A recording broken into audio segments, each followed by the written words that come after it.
guys, welcome to Flory Models Daily Show. Here we are on Friday the 9th of September, another week going flying by. So today I'm going to sort out the MRP paints. To be honest, they're still laid over there from doing the photo bits on it yesterday. Need to find a home for them now. Now we've reviewed them and we quite like them. A lot of people have said, are you going to be switching? No, don't get me wrong, this isn't just now. I think this is great and I'm going to completely clear my paint rack and just going to fill it with these guys. I think they have their place. I do like working with them, but I'm not going to be sort of ditching all my acrylic range and just going straight in with those. I might make a general progression in certain areas.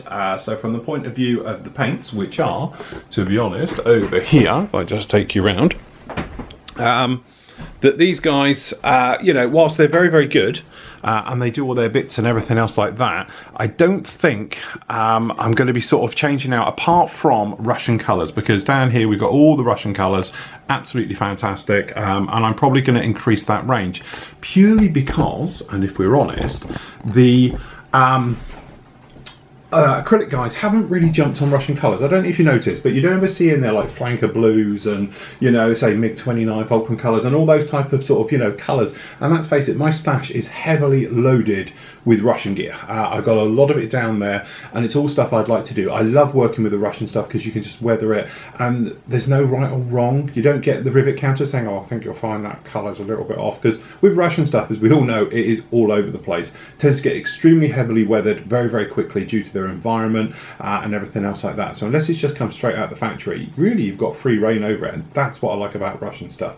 So what I'm probably going to do is extend my range to get all the Russian bits and pieces, and then we're going to make a nice sort of gap in the shelf up there, and then what I'll do is I will just slowly replace, because I've got a lot of ACAM paints in the Russian colours. I prefer this to the ACAM paints, to be honest. ACAM paints, don't get me wrong, they're acrylic, they're great, spitty, starty, not very good for that, so I'm going to get rid of it. But my main paint colours are still going to be Vallejo, because I do like it. It works really, really well. If you're an acrylic people, I think that is the #1 paint. Tamiya is great, but their colour range is just so limited. I was getting quite excited a couple of years ago when they actually started bringing out like the REF colours, the proper ones. But instead of calling them the proper colours, they sort of went off and called it like REF, ocean greys and things. But we have got technically the later war colours with the greens and the greys. They're all done now. And I was sort of hoping that they were going to sort of follow along with that and perhaps, you know, eventually bring out some sort of federal standard colour codes. In fact, just light and dark ghost greys would be nice. Just the basic ones really to push through. But they seem to, again, to, you know, make moves into that area and then stop. And you're like, oh, okay, not going to do it then. All right, I'll go off and get somebody else's. But Vallejo over the last few years have made big strides into those areas to fix colours. Now the thing is, the trouble is you're getting a little bit of like, you know, the old colour and the new colours. They're not exactly the same because they're colour shifting to put them into line. But let's face it, they have come along now with pretty much all the colours you can ever need, apart from the Russian stuff. So anyway, this is what I'm going to do. So actually, as strange as it sounds, I'm going to retire some of my gun stuff because I don't use the gun stuff as much as I use obviously anything else. You know, Tamiya in theory should be retired, but I'm pretty old school and I'd hate to get rid of the Tamiya off my rail. But if I was to actually dump a colour, that would probably be it. I'd probably keep Tamiya as my primary colours. So obviously things like my clear colours, as in like greens, reds, yellows, blues. And then obviously I love Tamiya blacks, their iron colours, and a few other bits and pieces.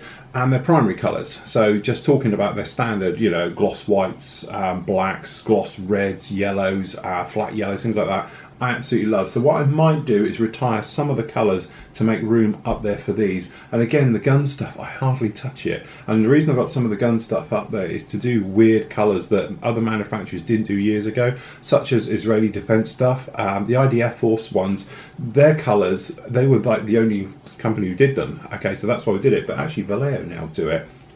MRP do it. Okay, so it'd be a very nice job to see those do it and things like that. But generally, I think with all paint, you sort of evolve your paint racks and your colours. And the thing is, I'm not a collector. I know there's a lot of guys out there and they got every paint bottle colour there is in the sun sat on the shelf. I am definitely not like that. I tend to keep what I use. That's why to this day I still do not have the entire Tamiya range. I don't have the entire Vallejo range. I have the colours I want and I use, not just a complete set, because I'm not a collector, and plus of that I haven't got the room. Okay, so that's the point. So I might just retire some of those colours. which would be really odd and weird to do after all these years. But I think time has come. We need to make a few little changes around here. So I might retire some of the gun stuff just off. Going to have perhaps one rack just for metal colours, and then we're going to have one rack for sort of MRP type stuff of all the colours I'm going to use, and then sort of primary everyday colours that I use a lot of, sort of the Tamiya ones, and then the Vallejo range because we use a lot of it. Okay, but I think we're all guilty of hoarding paint and various bits and pieces. Let's face it, I am one of the worst, and especially when you start looking down in here, and I've got trays of paints and various bits down there and things like that. Anyway, first up for the review will be the Curtis, I don't know what to call it, it's the Kitty Hawk family, which we've got a few of them here, is going to be this guy. So we are going to be doing this one, which is the Warhawk, I think. I don't know what ones it is. It's the Hawk family anyway, but it's the P40 and everything else like that. It's not, I don't know, some of the people have said to me, the guys who are here, have had a proper look through it. It's not brilliant, but I think we'll have a look. We're definitely going to have a look at that one. And then, as I say, I'm probably going to do a couple more reviews just to slightly get ahead, but that's going to be your one for today, be for the Trumpeter Hawk there, and we're going to go through it like that. So, there we go. Join me a little bit later and we'll see how we're getting on. Okay, guys, welcome to the forum. Not a lot to sort of report in here so much. No changes or anything else like that. We've got the video build section just down in here. If you're wondering where that sort of live stuff I tend to do goes, it's in here. Okay, so if I've been doing like the live builds, you will find them in here, and they're sort of archived again, so you can watch them for viewing. If I just mute that. Okay, so you can see how we did it live. I think it was 4 hours for the first part. We went down there showing it, the build live, warts and all. You guys seem to love this format, and it's something I intend to do a lot more of, so don't panic too much. Okay, so that one is down in there, and then obviously part 2 of that, which was really talking about the paint.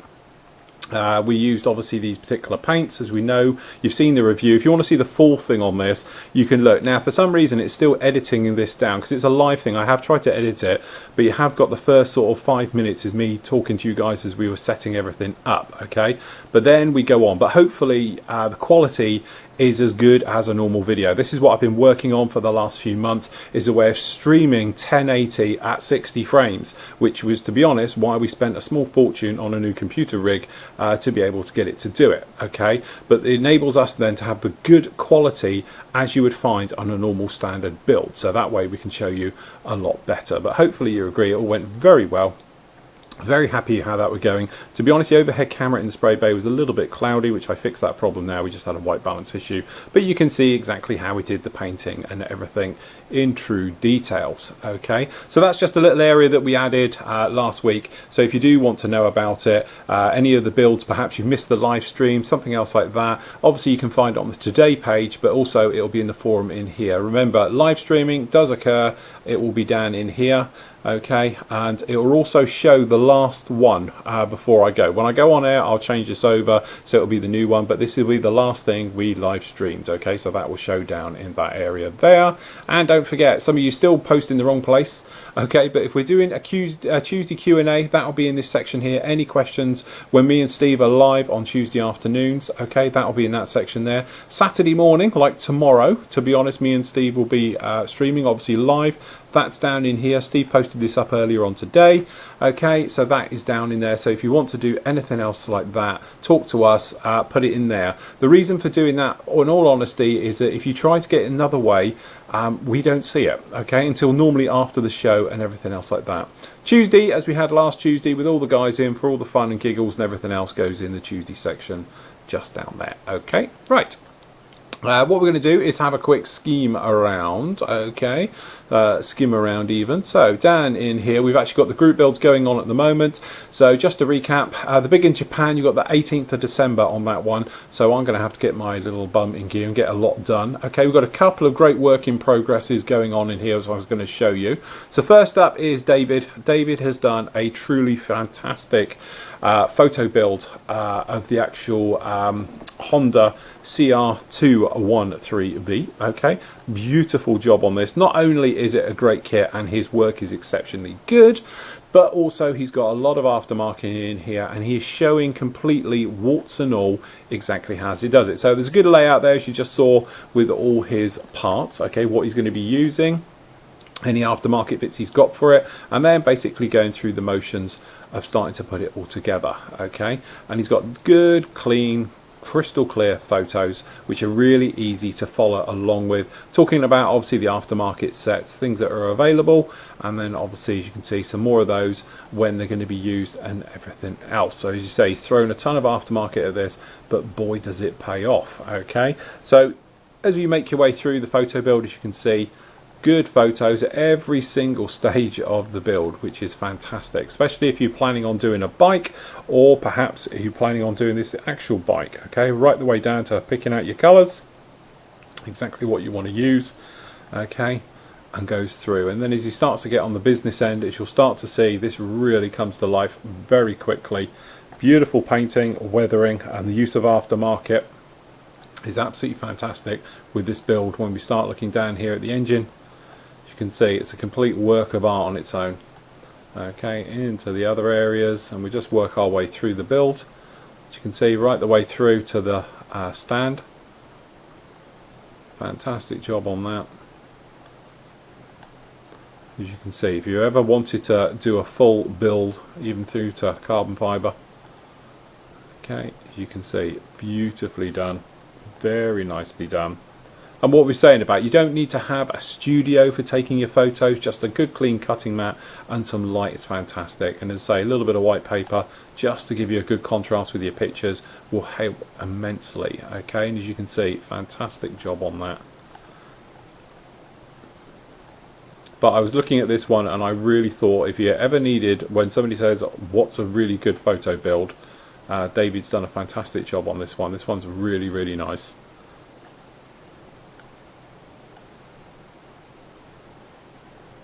Not only are they good clear photos, but it's showing you from lots of different angles, so you can get a real feel for the model itself during the build. And then bringing us bang up to date to how far he's got. This brings us in here. As I said, beautiful photos and beautiful work on the exhaust and areas just like that. So as you can see, it really is very nicely done. I think that was all, just a couple more down here. So fantastic work on that one. Going to get my thumbs up. Okay, brilliant job, very nice job on that one. It, as we were saying, it's one of those things where you look at these things and you know, you get inspired by it, and you know, you can get your build on the go and just follow along with David like he's done on his, or you can take it in a totally different direction. Another one that I saw that really jumped out was another David West. He's done a brilliant, this is the Mark, or the Type 10 Japanese Defence Force. Again, nice layout of all the pictures, what he's going to do with it, all the aftermarket, and then he starts on the build. Nice, clean, clear photos. You don't have to show us what you're doing at every single stage. You can just pick out sort of key moments or anything you think the guys will find interesting or in fact useful. Okay, so it doesn't have to be a complete warts and all build, but obviously the more detail that goes into it and the easier it is for other members to follow, be inspired by, and everything else is absolutely great. Okay, but you can see it's a nice build on this one,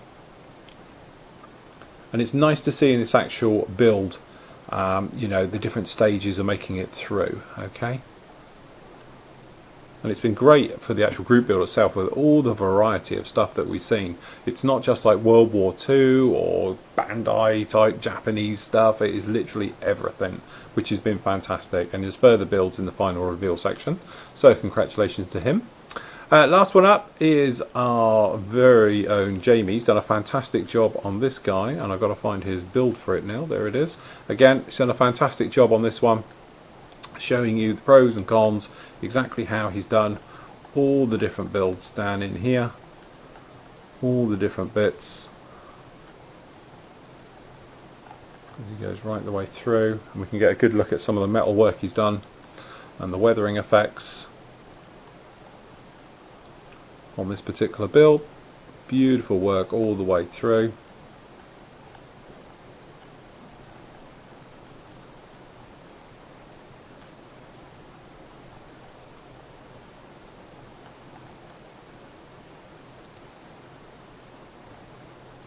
Nice work with the aluminium finish with the alclads. And then indeed the markings being all hand painted on.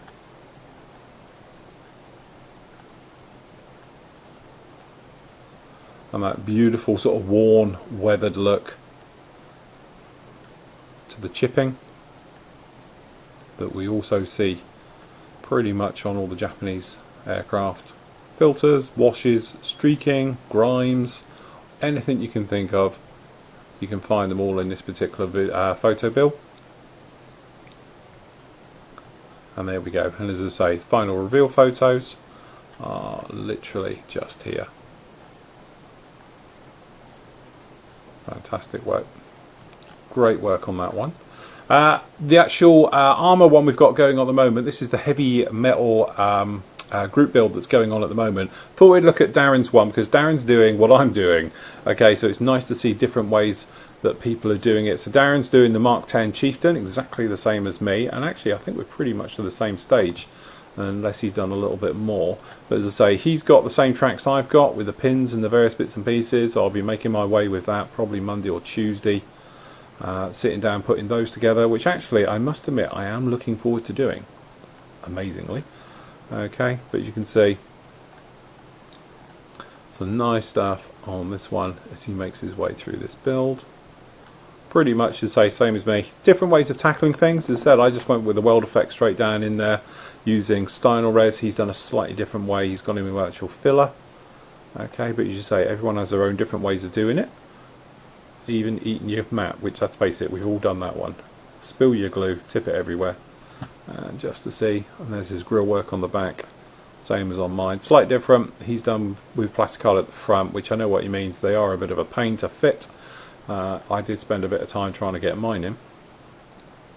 Great work. And then obviously we're talking about using burnishing fluid for blacking it, the actual track system, which is basically etching in, and he had a little bit of trouble on that one. Okay, so that's that. Fantastic job. Next up, we've actually got Jimmy doing the Challenger 2. Now this kit, I know a lot of people slate, but I think it's turned out exceptionally well. Ton of aftermarket on this one as well. So we've got the frill tracks, Edard aftermarket photo etch sets onto this one. And again, some nice shots at the beginning of the build, showing it all ready to go. And then working on that photo etch, and let's face it, it's quite a bit on this one, as you can see down here. Quite a bit of photo etch to go through, and everything else like that. Bonus points for getting a Flory sander in shot. Okay, and as we make our way through the build, you can see pointing it out. And it's nice just to point out any problems you have or details that you see, because that's really what it's all about. Love that photo etch work, that's not easy. Trying to keep all that straight. Done a nice job on that one. Okay, and then as you can see, more of this photo etch being fitted onto it. Long laborious job, but boy is it going to be worth it in the end. Very nicely done. Fitting it all to it, bits of filler required as and where, but generally really finishing this off. And then somebody's just guys talking, there we go. Beautiful work on the photo etch and the grill.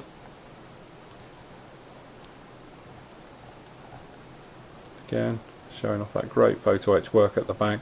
There's something deeply satisfying about doing a lot of photo etch and then fixing it to your tank, even before you spray it, because it looks good. It really does look good, and that's fantastic. Bit of photo etch work there. Beautiful work on that one. There we go, that's it all laid out. Right the way through to the wiper set, the sensors, the tow cables. And there we go, it's what we're saying about mocking it up. Something deeply satisfying about doing all of that to it and just showing it all off just like that. Because let's face it, when you paint it all gets lost. And nobody really knows about all that work that went into it. And that's what's great about doing these photo builds, is because you can show that work in a photo story and show all that extra work and effort that's gone into this to really bring it to life. And there we go, that's them all back set there ready for the paint. And there you go, in primer. No one will ever know of all that work that's got into it now. Your problems, your little bits and pieces you want to deal with, he's made his way through, done a great job on this one. Pre-shading right the way through, and then obviously goes on the desert camo. Crikey, did they actually do one? They actually do a proper one for it. That's one way of doing it. You can do multiples at a time then, which is handy, speeds things up. Very nicely done. Sorry, with the olive camo on this one actually. Track system being fitted up and then obviously being washed in, weathered in.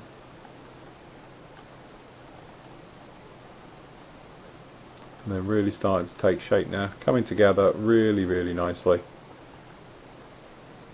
And that's what we're saying. The photo build tells a story. It tells the story of your build, what you've done, and the whole point of it is to really inspire other people to have a go, because you might get somebody who's like, oh, terrified of doing it, but they can see how it's gone on, you can see how it's been worked out and done just like that.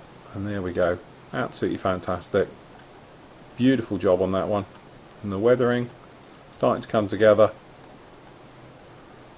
fantastic. And there we go, all done. Okay, so there we go, that's what we're saying about these. It's something to inspire and draw people in. Now the other one as well, we've got the Meet My Metal SIG, which is basically natural metal finishes, and Wayne's been a complete modeler, and he's decided to have a go at the Hustler. Now I built this kit many moons ago and it wasn't pretty. I don't know if many of you know this, but it's one of the older Monogram lineup, so you guessed it, raised detailing all over this, and if I remember rightly, it's got fit issues like you wouldn't believe. Okay, not one of their best kits, shall we say. Okay, but I'm sure he's going to do a great job on this one, and Wayne will do a fantastic job of turning very much a sow's ear into a silk purse. So you say, starting to make up, as you can see, this is what you're dealing with. Now, do you do the option, rescribing the lot? Again, some small fit issues, some more very fine filler jobs required, some more little fit issues.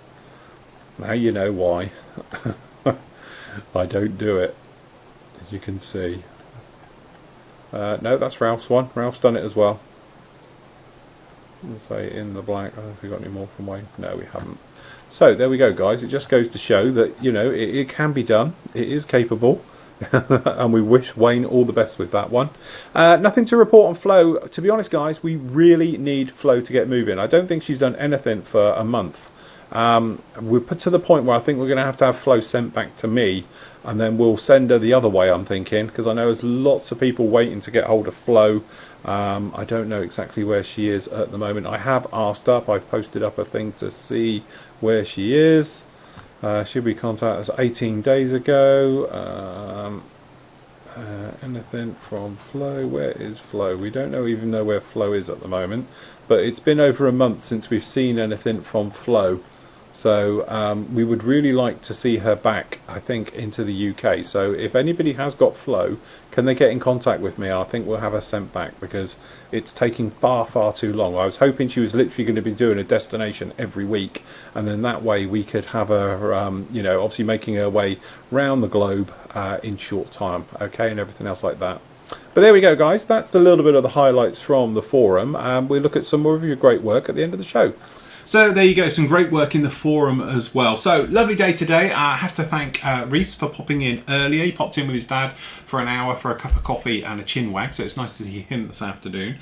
So that's about it, a busy week this week. So up on the site now you can actually find the Trumpeter 1/48 scale Hawk, I'm going to call, because is it a War Hawk, is it a Tomahawk, is it, I'm not quite sure. But anyway, that is up on the site now. You can have a look at the review. Spoiler alert, not exactly one of Trumpeter's best. I've got a feeling it's one of their old ones. I'm pretty sure this isn't one of their latest off the sort of ramp. I know it's new release, but I don't think it's a new tooling, if we should say. I think they've probably had this one on the back burner for a while, because a lot of the old school stuff, like ejector pins in areas you really don't want them, like in flaps and things like that, it's covered in it. The ejector pins as well, there's lots of flash around them, so that's going to have fit issues.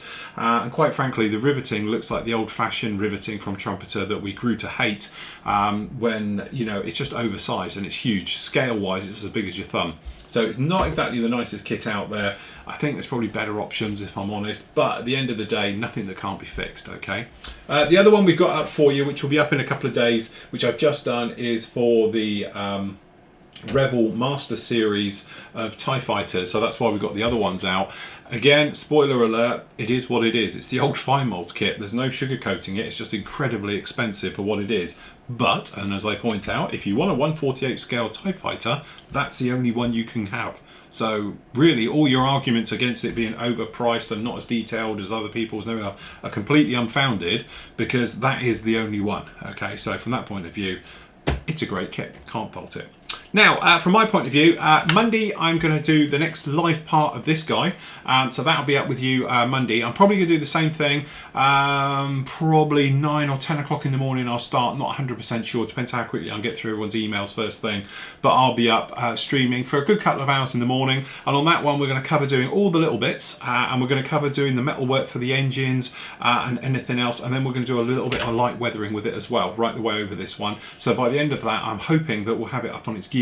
I'm pretty much done. Okay, decaling, let's face it, it's not going to take forever to do that one again, so I might actually save that up and do that on Tuesday as well, so that's sort of live as we're doing that one. So still plenty to come on that particular live build. Loving the fact that you're loving it.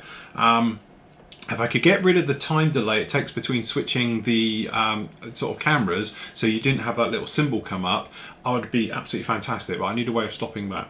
Next up though is this guy. Now obviously this is the Dolphin that me and Steve are doing. Now I've bought the decals for this as well, so technically we are ready for decaling, but what this does mean is I need to tidy up a few little errors on this one. I've got a little bit of blurring on the white I want to take care of, and obviously I've got to put the black all on before we can get going with the decaling, so that might be tonight's project, just to get that bit done, finished off, so we get the black on the back and on the front, and then tidy up a little bit, because I got a little bit of overspray just down around here, and where I was holding it and it's wet, unfortunately I have put a little bit of pink hue down here, so I am going to have to get the white out. I'll probably retouch in some of these little areas just down in here just to get those all looking nice, but once I think we get the black on it and the metal work done on it, it's really going to come together. And then join us tomorrow morning when we're going to be decaling it. So if we can decal it, it's going to look absolutely fantastic, and then hopefully you'll be in a really good position within the next couple of weeks when we come back of really finishing them off, and they'll be done, so we can get the rotor heads done and things like that, because really that's going to be my plan for tomorrow.